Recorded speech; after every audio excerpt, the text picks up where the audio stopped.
Hello, class. We're going to be talking about eating disorders, a bit of body dissatisfaction, body dysmorphia. This could fall under, obviously, under the anxiety disorders, and is something that is very serious and life-threatening. I have known people that have passed away from eating disorders. It's very sad and tragic. This is one of those ones, as clinicians, we have to be very conscientious because there's many factors that are involved in an eating disorder. You have the mental health piece, then you have the physical piece, and we are not doctors. So you have to be very aware of your clients and what they're saying because their health obviously matters, and we need doctors' consultations, or I'm sorry, consults and or a consultation to a doctor or an eating disorder clinic in order to get the proper treatment depending on the severity of the eating disorder. Eating disorders affect both men and women. It is not something that is only dealt with women. However, I think that's something we hear more frequently about. So there is that bias there where we hear more about women struggling with eating disorders, but it does happen with men as well. Maybe it manifests itself a little different, but it does. So weight concerns, body dissatisfaction, and eating disorders, what are they? So weight concerns is feeling overweight much of the time, even when not, and having a negative view of weight. Body dissatisfaction is dissatisfied or distressed with appearance, over investment in appearance, and avoidance of certain situation things because they elicit body concern. So like being out in public, maybe you'll stay inside more. It causes a little bit of agoraphobia almost. Eating disorders are intense weight concern and body dissatisfaction marked by severe restriction or a lack of control over eating. And obviously we have binge purging type, we have restricting type, we have over exercising. Some people unfortunately use laxatives, things of that nature. Weight concern exists on a continuum, including emotional, cognitive, and behavioral components. So, we have the basics here that you probably have all heard of. Anorexia nervosa, this would be in your DSM. The refusal to maintain a minimal normal body weight. When this happens, when a person is active in their eating disorder, oftentimes they don't have a menstrual cycle anymore if they're a female. This is where you see the severe changes in their physical appearance. You might see more body hair. The body tries to compensate in ways when things are not, when it's not getting the proper nutrition, because it's being starved. So that is something. Bulimia nervosa, binge eating, inappropriate methods to prevent weight gain, and a binge eating disorder, lack of control over eating during a certain period that leads to discomfort. And bulimia, there's various methods that people will use to vomit, and that can be very dangerous, right? And cause like a rip in the esophagus. Any of these conditions can cause heart issues. It's just very dangerous, right? It's probably one of the most common mental health disorders that people die from. So anorexia nervosa, refusal to maintain weight, intense fear of gaining weight, perceptual disturbance of body image, extreme dissatisfaction with body, dehydration, hypotension, anemia, kidney dysfunction, osteoporosis, heart problems, dental problems, and electrolyte imbalance. The person I knew that passed had ended up, I think, dying due to a heart problem. Bulimia nervosa, binge eating episodes, inappropriate compensatory methods to prevent weight gain. That's what I was talking about earlier. Self-evaluation greatly influenced by body shape and weight. Episodes often triggered by depression, stress, or low self-esteem. Again, especially with vomiting, you have major dental issues. Swelling of salivary glands, esophagus problems, chronic diarrhea, and bowel problems. And a binge eating disorder. When we're looking at bulimia nervosa versus binge eating disorder, I think it has to do with the duration, right? So the binge eating episodes so there's episodes without behavior, and then there's episodes with behavior. So it's not like on a continuum. Eating more rapidly than normal person, eating despite often uncomfortable full feeling, which usually helps with the vomiting. Eating when not hungry, eating alone, feeling disgusted, depressed, or guilty, varying level of obesity, enrolling in weight control programs. There's this TV show. Gosh, I'm gonna go blank on what it's called. It's on Apple TV, and it was like took place in the 80s, and she ended up being like one of those. The main character was one of those girls that ended up like doing like Jane Fonda kind of workouts, because again, it was the 80s. But she struggles with a belief, probably binge eating disorder, because it is in seasons that she struggles more than others. But you hear her negative self-talk, and the show is rather crass, so I'm not saying you should go watch it, but it was very interesting, and from a therapist perspective, watching it and thinking about how real that negative self-talk is for someone who's struggling with an eating disorder. I'm sorry, I just took a sip of water. But I thought that was really interesting, watching that show and just hearing the negative talk that is going on in a person's brain that's struggling with their body, or how much they loathe themselves or hate themselves, and then what happens as a result of that. And then there was almost like a ritual that was involved with like with them, like with the process of overeating, how they went about doing it, how much they did it in secrecy. I mean, it was like a whole process that the person went through in order to do what they did, you know. Anorexia nervosa, eating large amounts of food, like I mentioned, attempting to compensate for the calories. So we were talking about that one. So which one is that one? So that's not anorexia, because we're refusing to eat food, right? So that would be bulimia nervosa, refusing to maintain a healthy body weight, intense fear of gaining weight. So refusing to maintain a healthy body weight, intense fear of gaining weight, that would be anorexia. And then eating large amounts of food in uncontrolled fashion, followed by unhealthy attempts to compensate, binge eating disorder.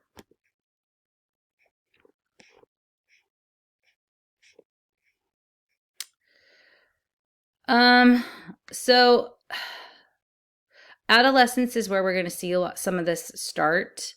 Is, you know, right here it says bulimia, binge eating disorder, 15 to 20 years. I think when we're looking at it from a social standpoint, I think when kids start noticing that maybe depending on their figure, how they're built, or what are the laws of attraction, like what attracts somebody to you, is when they start maybe comparing themselves. I think this is why we have to be so careful with children, especially as they're starting to get into puberty and their bodies start changing, what they're exposing themselves to, what they're watching, who they're talking to, what is pouring in, and what are their role models. You know, is it something in social media? Is it something on the TV? Is it something that they're listening to? We have to be very conscientious as parents, because I think, you know, depending on even who their peer group is, that is where a lot of this influence comes from, and it can be very toxic. Kids can be very cruel, we know this, and can say really mean things. And sometimes for some kids, it doesn't take much to like kind of trigger or send someone over the edge. With some of these disorders, I think sometimes people who struggle with already maybe some anxiety or OCD tendencies, or maybe their way of dealing with anxiety or depression is not eating, it wouldn't take too much to push them over the edge to where this becomes out of control. Also, trauma plays a huge part in eating disorders. And so people who have had trauma that has happened, like sexual abuse or sexual assault that's happened to their body, that can cause someone to kind of start to hate their body or to feel detached from their body. Also, perfectionism, needing to be perfect, wanting to be in control. For a child, one way they can control, you know, adults is how they eat or what they don't eat. And I think that's oftentimes what happens in these situations is a child is seeking to control. And so, you know, that is something that does come up when people are processing eating disorders. So anorexia nervosa is not just in the US. Bulimia nervosa cases are non-Western countries linked to Western thinness ideals, so people wanting to be like the West. And eating disorders highly go with other mental disorders, like I mentioned, depression, anxiety, personality disorders, and substance use disorders. rates of eating disorders are similar among Asian, Black, Latina, and white women in the United States. Symptoms can look different. And it says eating disorders more common among women and less among men, which we already knew that. But there's a rise. And like I said, oftentimes like it just manifests itself different in women than it does in men. So there is some stigma associated with eating disorders. Many people seem to blame their eating disorders, that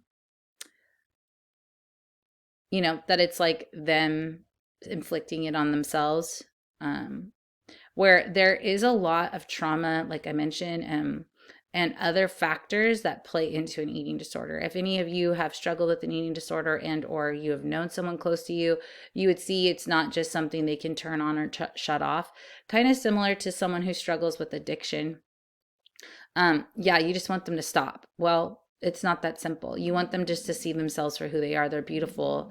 They're not overweight. They're not obese. Like all the there's so much negative body talk that goes along with an eating disorder. And for the person who's in a rational frame of mind, that's the friend, that's the family member, that's the parent, that's the whatever, the spouse, they really just don't see it. They're like, I do not understand where this is coming from. It can be very, shocking, how much the person really loathes themselves, and so it's important that we take that into consideration as people who like are going to maybe work with people who are struggling with eating disorders, that we realize like it's not just like stop it, be better. It doesn't work that way. And honestly, most things don't work that way. It's not just like stop, be better, stop being anxious, stop being depressed, like get out of bed. Like nothing is that simple. If it was, people wouldn't have problems, right? Like none of us would have problems. And so that's something we have to take into consideration. We need that grace. We need those things to be able to really be able to help people for with what's going on in their lives, okay? And to take a lot of things into consideration. It's just not that simple. So, could be some biological risk factors from eating disorders. What I have seen, is I think too, like when there is like some hereditary components for anxiety or OCD or those kinds of components, like there's a tendency to grab on to something like this and have a hard time like kicking it. I think because the brain like automatically just like, it falls into place with whatever like their struggle is with anxiety or worry or like obsessive compulsive thoughts. A lot of people that struggle with eating disorders talk about having obsessive thoughts about food or their body or their image or comparing themselves to other people, which sounds very exhausting, and it is. So they're saying that some like serotonin most closely associated, but dopamine and opioids play roles in eating disorders. I mean, again, I think too, like, I know we're talking about genetics and like born into, but I think there's a lot of risk factors with family. And so how we discuss with our children with the ability to model for them how they should love their bodies, how we look at their bodies. I think how we love our own bodies as parents will show kids how they should love their bodies. If you're a parent that's constantly talking about losing weight and how you want to be skinny and how nothing looks good on you and how you're ugly and all those things, like your kid is going to be like, well, if my mom feels that way about herself, like why shouldn't I feel that way about myself? It's like subliminal. And so if you're critical of your kid and their parents, calling them overweight, calling them fat, there's ways to go about talking about them. But for a lot of kids, it's like, well, who's responsible for feeding them? And so some parents can be so mean, but like also like there's not a lot of healthy options, or you just give them whatever they want or whatever. So I feel like how a child is nurtured plays a huge role into how they will feel about themselves and their bodies and their relationship with their weight. And like I've mentioned earlier, media is very dangerous. We have to be very careful. If kids are having problems with other kids at school, we need to get it regulated very quickly. All those things are very important, very, very important. So, again, body dissatisfaction, body image disturbance. We call this also too body dysmorphia. Body dysmorphia is when a person doesn't see themselves the way they are and they see themselves like differently. So for example, sometimes this happens when someone loses a lot of weight, like maybe they were, really overweight, they lose the weight. They have a really hard time seeing themselves as the size that they are because maybe it happened quickly, or it's just they just really have a hard time not seeing the extra weight on them. And it's trying to make those wires connect where they can see themselves the way they are versus see themselves the way they were. So again, like I said, causes of eating disorders, I think there's a couple different causes. And I've talked about trauma. I talked about anxiety, depression. I think how they feel about their bodies in general, perfectionism, all those things. And so there's many different factors that can trigger it. Sometimes, nowadays we talk about kids who don't like certain foods or they're worried about throwing up. And so they then select their very few, they only eat very few things. And so it's a different kind of eating disorder. It's more disordered eating. And so there's those things nowadays that we hear about all the time through social media, TikTok, YouTube. I mean, everyone diagnoses themselves because they watch a YouTube video or TikTok. And so it manifests itself differently. Maybe sometimes something didn't start off bad. Like maybe it was like, I want to get healthy. This is what I'm going to do. And then it becomes a fixation or obsession. But there is a lot of different treatment options out there. I think that it's just a matter of getting the help that's needed. Early intervention is always the best intervention. So you want to try to catch something sooner than later. It's usually a very shame-inducing disorder. So people feel very ashamed of themselves, very embarrassed. It's very hidden, very secretive. Sometimes it can go along with self-harm, like cutting, things of that nature. And so I think as parents, as friends, as potential partners, like it's important that we're encouraging them to talk honestly with whoever they're dealing with. As clinicians, we bring in support, we assess the situation, see where we need to make referrals. Unfortunately, eating disorder treatment is very expensive. And so there's a lot of factors with that. And usually it's expensive because it's involving psychiatry, it's involving nutritional programs, it's involving therapy. And so you're involving all these different facets to treat one problem. And so it can be very pricey and expensive, which can be difficult with healthcare, as we know, because healthcare can be difficult in general. And so we just want to make sure we're making the right referrals. There's intensive outpatient programs, and then there's hospitalization programs for eating disorders because it is that serious. And it's something that people can battle with on and off in their lives for a very long period of time. And so I think that's where if we can get intervention for people sooner, hopefully they can learn the coping skills or work through whatever it is that brought about the situation to then move forward without having the eating disorder behavior.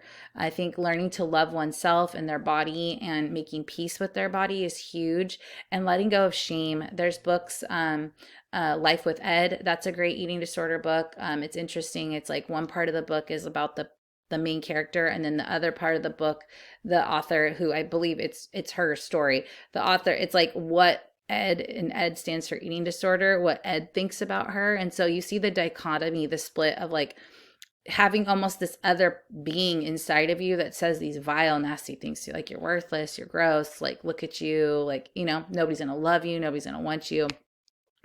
That's just always that critic in your head. It's just toxic, very, very toxic. You will come across this in your office. You will interface with these situations if you're working in a school setting. But for sure, any sort of therapeutic setting, eating disorders come up.